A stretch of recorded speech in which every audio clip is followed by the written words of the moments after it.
Honor speak to Carlos Montero.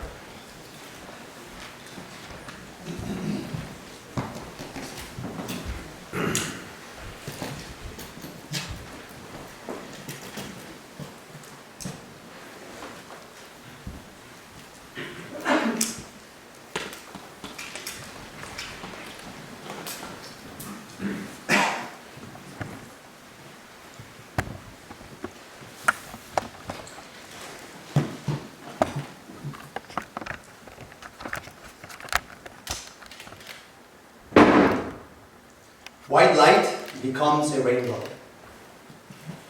A rainbow returns to white light.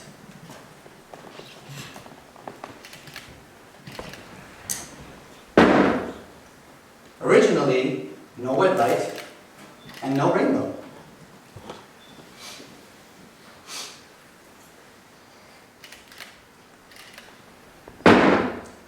White light is just white light, and a rainbow is just a rainbow. When you open your eyes, which one is clear? Ha! Smiling faces of many colors revealing their white teeth.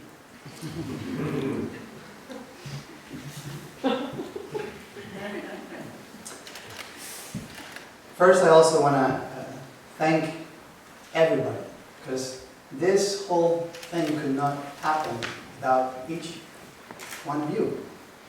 So, thank you.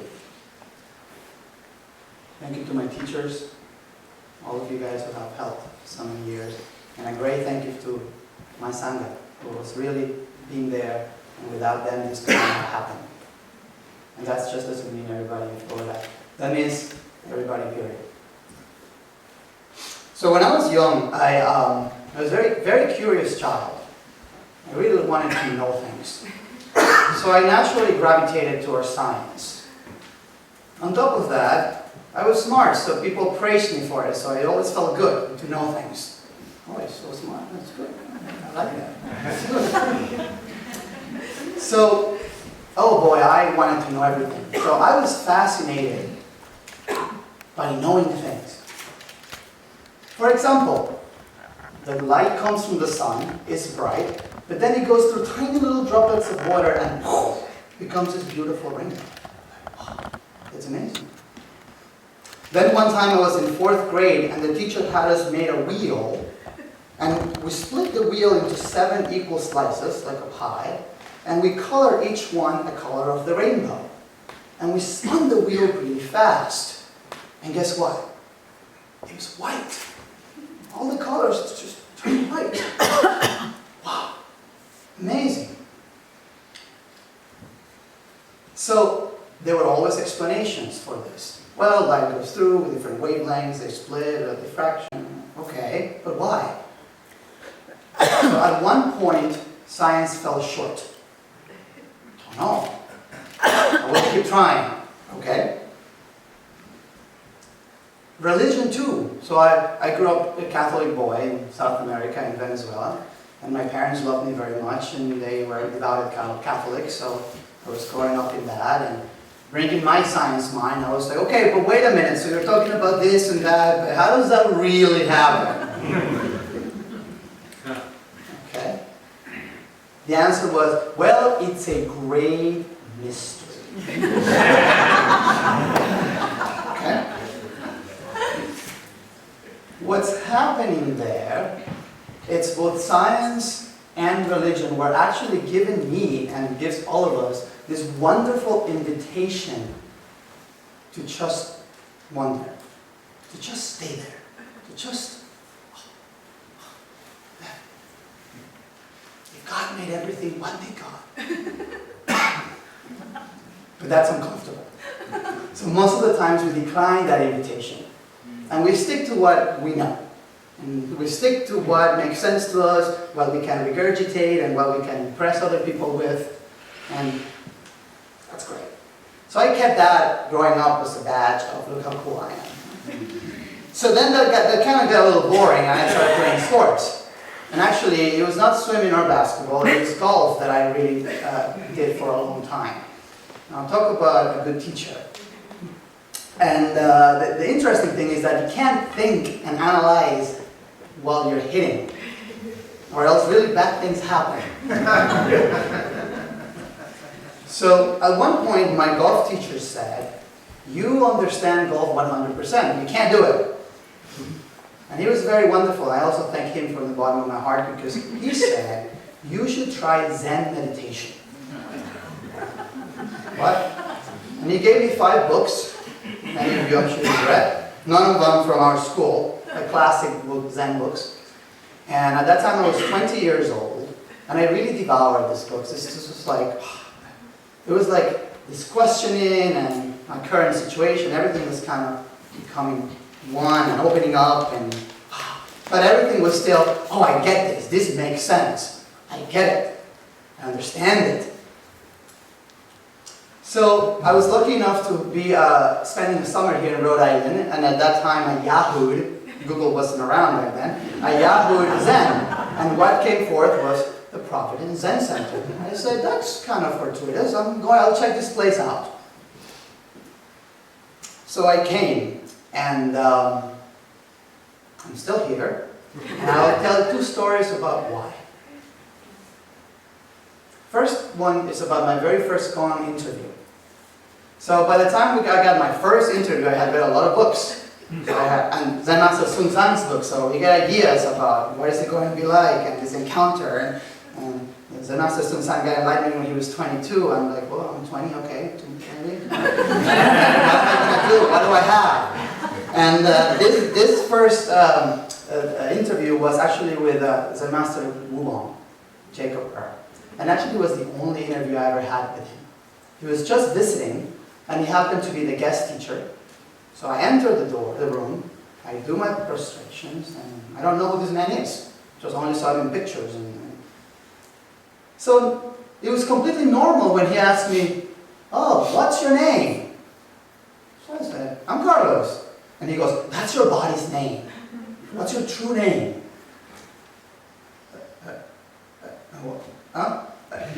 Completely stuck. Completely stuck. Couldn't answer. But I kind of brushed that off, remember, instead of just becoming one with that. So I have a question, or I want to bring something. So I start explaining how much I understood, and talking, and he's listening, and then he grabs a stick, and without me even noticing, boom, hits me, quite firm. And I thought, what? He goes, too much thinking. For the second time, it was like everything just...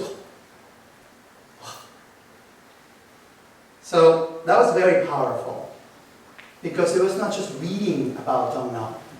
It was this in your face, get it? Get it? There it is. Not because I said so, you experienced it.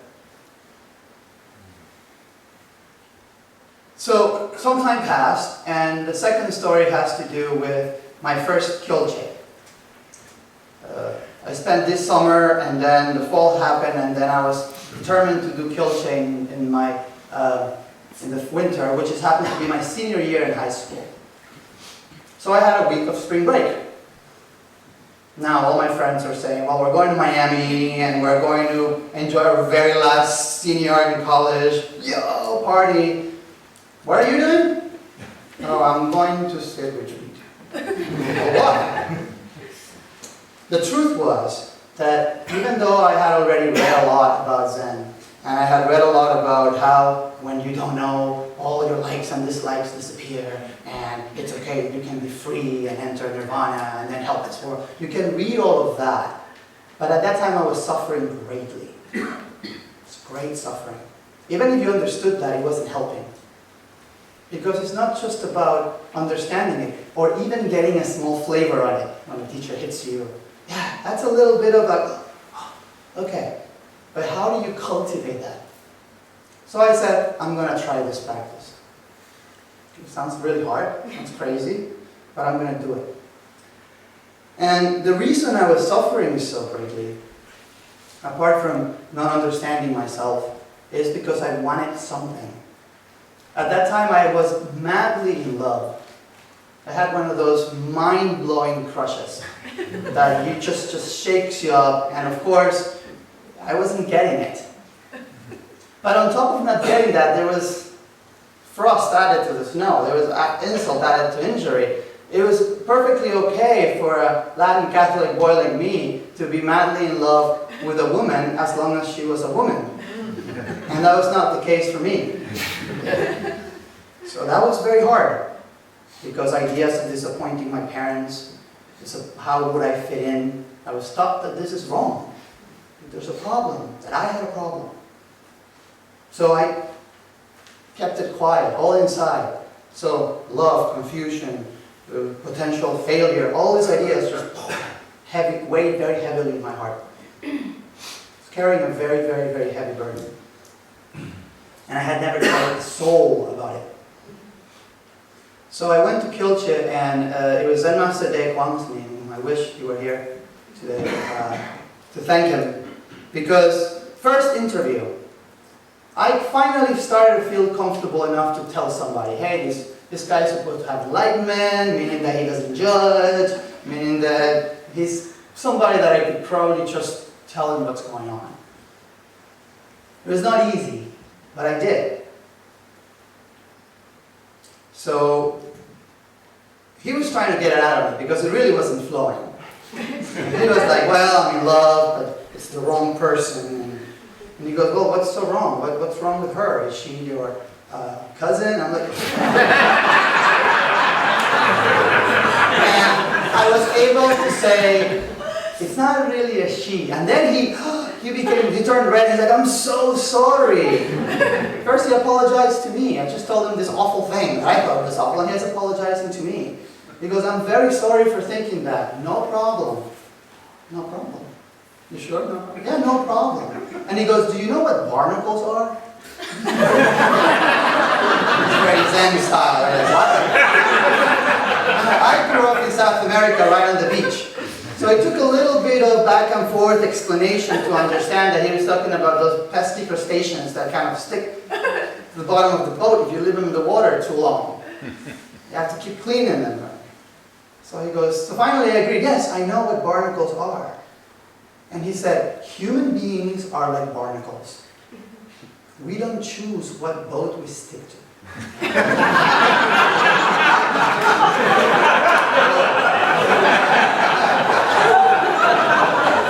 That may be funny to you. To me, it was like somebody took a 10,000-pound weight off my shoulders and put it to the side. I remember walking out of that interview. I don't remember what happened after, probably telephone or whatever. But I'm walking by and I'm smiling. I just can't help but smile. It's like, oh, it's not my fault.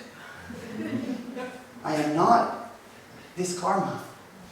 I am not gay or straight or even a man or a woman or Latin or anything. It's just, that's not who we are. But one more important thing became clear. How did he know to say that? Just at that moment. Just when I really needed to hear something like that. Unexpected, spontaneous. I don't think he had the Zen Master's Guide to Answering Questions. He used number 25 now. He just, boom. I said, if practice is able to do that, if practice unlocks this innate wisdom to just say something when somebody just needs to hear it and help them put that burden down, that is something that I need to invest time on. Those two stories really cemented and forged a commitment to practice. And I am sure that everybody here has had some type of personal story. That's why you keep coming. But sometimes we make excuses. Well, I'm too busy. Well, I have a job.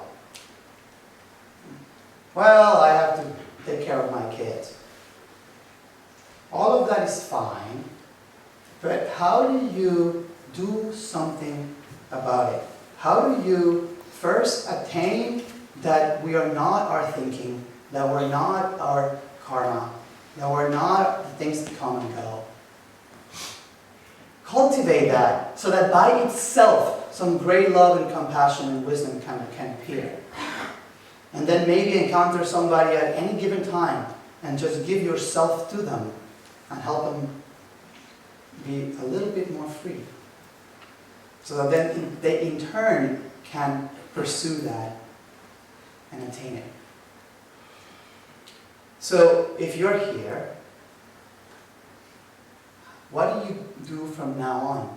How do you use all of your colors, all of your uniqueness, to first pursue and attain your mind, and then help this world? We have a great opportunity in this lifetime. So let's do it.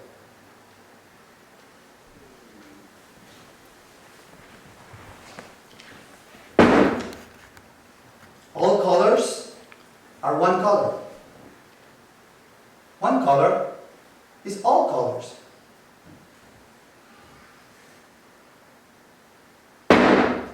Originally, no colors, and also no eyes to see them or mouth to speak of them.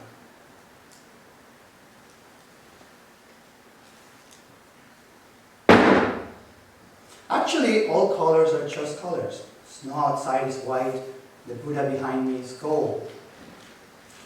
But which one is your true color?